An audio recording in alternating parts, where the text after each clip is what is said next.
Yo, yo, yo, yo, yo, what is going on, COD Familia? It is your boy BN. Today, we are going to be taking a look at the latest dev feedback from May and June that was collected and posted this morning as of about 13 and a half, 14 hours ago. So yeah, this should be a good one. As always, if you enjoy the content, make sure you throw us a thanks, because it helps out a lot. Okay, let's go. Chat system. Switch the chat system back to the previous version. There are too many bugs now.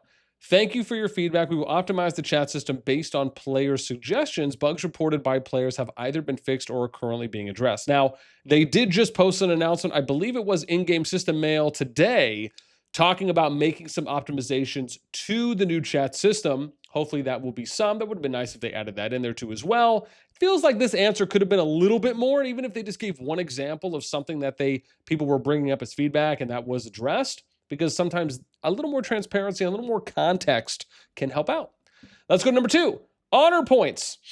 Oh, interesting. Increase the daily honor points. This will benefit low spender free-to-play players. Increase the amount of VIP points from daily logins every 6 months or once a year. It would be nice to appreciate veterans, even in such a small way. Kind of giving that loyalty bonus or loyalty accumulation that you get maybe from a certain amount of time invested into the game. You then work your way up to a higher point bump tier. This was a good idea. I actually really liked. Thank you for your suggestions. We're considering increasing the daily honor points for players based on their playtime in COD. And again, they can do this with other stuff too as well. It shouldn't be limited just to honor points. I think that there is a massive opportunity here for them to do something that I don't usually see in other kingdom builders, at least that I have played, where you kind of invest on this loyalty scale or system for a number of different resources based on time invested, or maybe objectives completed can bump it up. You can really kind of be creative with this. But again, this is a good response. This is nice to see that they're actually considering this, because this is pretty big, I think. Improve game operations and more. The PC version of the game keeps utilizing fully my GPU and CPU, even when the game is minimized and eating up lots of computer resource when it's minimized. But every other PC game goes to very minimum GPU and CPU utilization and uses very minimum PC resources when minimized, and that's how every PC game should work. So make CallofDragons PC version work like that and fix the issue ASAP, please. Thank you for your feedback. We'll make optimization and update 1.0.39 or 1.0.40 and try to bring players to the better game experience. Okay, awesome. Nice quality of life. Fantastic. Improvements on issues that players are concerned about. It's sad that you don't listen to the player base. The game is getting worse every time. You need to fix the following things: migration, pets, bastions, exemplar, SV. I mean, damn, this is the laundry list one. Skill lock, feature new commanders. Okay, thank you for, we're working on improving things mentioned above, as it's said in the devs Q&A and latest update. We're also planning to optimize merits acquisition, the old events, and more. I'm going to be honest. This would have been nice. This is the thing. Even if you are picking a question to answer, and I'm going to say this straight up. This was a lazy response. Objectively, this is a lazy response. And it is unprofessional. I say this because why? If you are going to put out a dev feedback, regardless if you have answered the question already before, you should either provide a link that people can go to, or a video that people can watch that really dives into more of this, and then also answer any parts that the link or video would not answer. Otherwise, give a little bit more of a fuller response here, right? Don't just tell people they can go there. If you've posted a dev Q&A, link to the dev Q&A and say, these are the areas that you'll see mentioned in the dev Q&A: migration, bastions, skill lock, new commanders, etc. Right? Again, I would have expected a little bit more here. A gold chest. Add more heroes to the gold chest. This is just a given. We are planning on making a number of improvements to gold chest. Changes will include, upon entering Season of Strife, players will be able to select 8 legendary heroes and add them to the prize pool. See, this is what I'm talking about. Why couldn't they have done this with the previous question, with the previous answer they gave? This is basically what they're doing here, because this was already addressed before. After the feature becomes available, more legendary heroes will be added to gold chest in Season of Strife, and the scope of the prize pool will be regularly expanded in future updates. Okay, that's great. Again, hopefully, and it depends on which ones are actually going to be added, that's the kicker there. Will they eventually allow for you to choose legendary heroes that were just recently released, or is there going to be some kind of time cooldown on them before you can eventually work them in to your chest pool? Elixir. Need more elixir for fighting, please. Please bring the timeless treasury back. Thank you for your feedback and suggestions. We're considering creating more relevant mechanisms, not limited to the timeless treasury, with more diverse forms to provide players with more and better PvP opportunities. Okay. A little generic, but all right. Heights of Power event schedule. Please tell us exact timeline for greatest heights in advance. To be honest, I don't know why that this hasn't ever been a thing.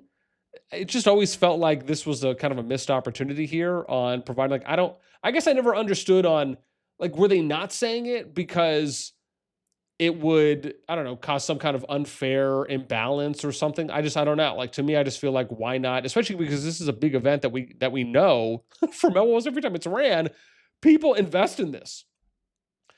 Okay, response. We'll make preview and inform the time and rewards related in advance for future Heights of Power events, right? The OGs, we know it as Greatest Heights.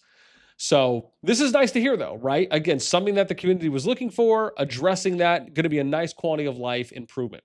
Okay, searching for gem nodes. Make a search function for gem nodes, please. Thank you for suggesting. We'll consider to add this feature to the game in the future updates. I'm kind of 50-50 on this. I like the fact that premium currency is something you have to like literally grind for, and there's not just like an easy way to go and track it. And that's just me. Like, I think that there should be certain aspects of the game that focus a lot more on like time investment for value given.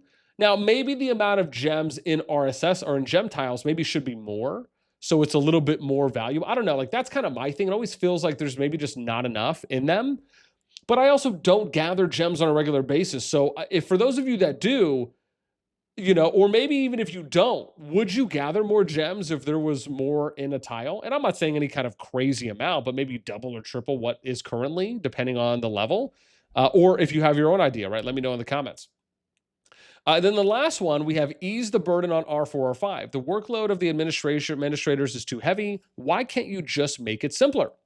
Response, thank you for your feedback. We will simplify the alliance features to ease the burden on R4s and R5. So, okay, I'm going to be honest.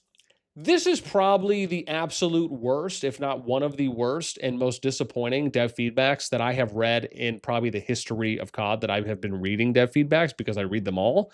I say that because, yes, I understand in some of the dev feedbacks, they will cherry pick responses and they'll pick ones that kind of have already been answered here or there, as they typically will do in these. Doesn't mean that the majority of them will be Q&As or questions that they have already picked out that you can find in the Hot Topics Q&A, the Hall of Kings Q&A, the standard dev Q&A that isn't a dev feedback, right? But this one feels like they definitely picked a lot more of them, and I feel like almost every single one in here is one that has already been answered before, and I'm just not really seeing anything. Maybe this one on like the PC optimization. I don't know if I've saw that one asked before. Aside from that, though, maybe the loyalty one, like maybe these two at the most, but every other one on here was one that has already been. I guess it would just be nice if they selected different ones here. Like, I don't understand why you would include the same ones. I thought the kind of whole idea is maybe for it to be a little bit more unique. However, if the point of dev feedback is to take the most submitted suggestions from the suggestions channel on the Discord and or any other feedback avenues that they collect from, then okay. But it would be nice if maybe they put that here in the description of the channel so we would know, like, this is what this is for. Like, this type of feedback, this is what we're collecting. It just feels like this, the majority of this one was just super recycled. And so I just didn't really find any value in it. Hopefully they do more with this and improve it, because obviously, fair, objectively, this is like a big letdown for me. I'd love to know what you guys think. Let me know in the comments below. That's it for me. As always, until next time, we'll catch you later.